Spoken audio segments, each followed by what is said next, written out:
प्राचीन भारत में श्रावस्ती नामक नगरी में एक समृद्ध और प्रभावशाली महिला रहती थी, जिसका नाम यशोधरा था।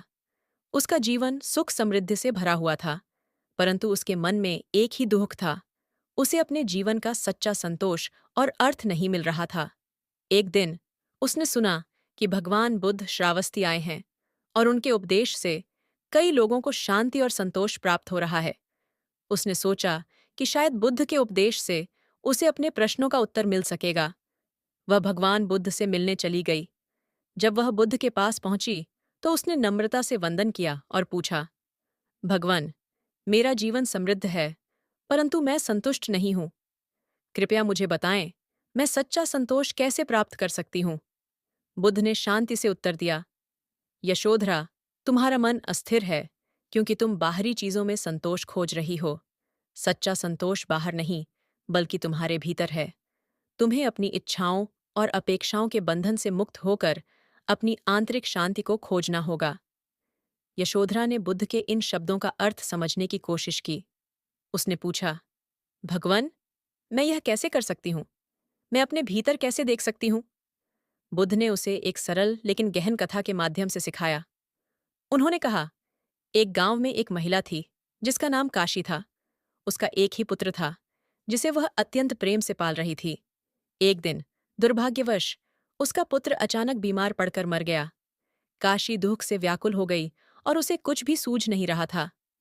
वह अपने मृत पुत्र के शव के साथ गांव भर में घूमने लगी और हर किसी से पूछने लगी कि उसका पुत्र फिर से जीवित कैसे हो सकता है। अंत में किसी ने उसे बुद्ध के पास जाने की सलाह दी। वह बुद्ध के पास गई और उनसे अपने पुत्र को फिर से जीवित करने की विनती की।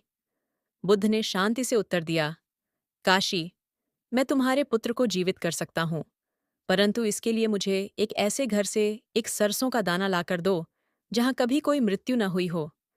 काशी आशा के साथ गांव भर में घूमी और हर घर में पूछने लगी, पर उसे ऐसा एक भी घर नहीं मिला जहां कभी कोई मृत्यु न हुई हो।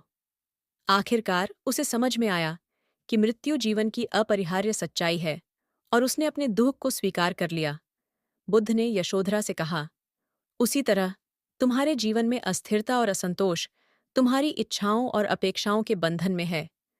जब तुम इन बंधनों से मुक्त हो जाओगी, तभी तुम्हें सच्चा संतोष मिलेगा। यशोधरा ने बुद्ध की इस कथा का अर्थ समझ लिया। उसने अपनी इच्छाओं और अपेक्षाओं के बंधन से मुक्त होने का प्रयास शुरू किया। उसने ध्यान का अभ्यास शुरू किया और अपने भीतर झांकने का प्रयास किया।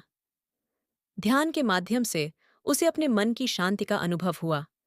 उसकी इच्छाओं और अपेक्षाओं के बंधन से वह धीरे धीरे मुक्त होने लगी।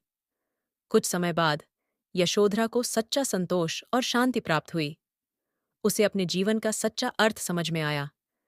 वह अपनी आंतरिक शांति का अनुभव करके सच्चे आनंद का अनुभव करने लगी। ये कथा हमें सिखाती है कि वास्तविक संतोष और शांति बाहरी चीजों में नहीं, बल्कि हमारे भीतर है।